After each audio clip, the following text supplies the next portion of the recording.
Cold open. Welcome to our kitchen. A symphony of flavors awaits in its heart.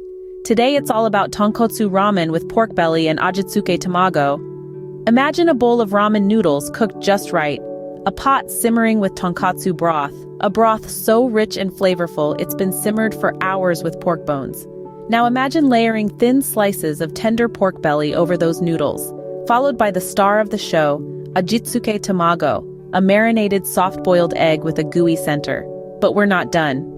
Next, bamboo shoots, adding a delightful crunch. Green onions and nori or seaweed bring a fresh burst of umami, while a sprinkle of red chili flakes, for those who enjoy a spicy kick. All of this served piping hot for a meal that warms the soul. Every ingredient, every step is a testament to the love poured into this dish. Because at the end of the day, the heart of every great recipe is the love you put into it. Outro. If this journey of flavors has inspired you, subscribe for more culinary adventures. Until our next kitchen rendezvous, happy cooking and bon appetit!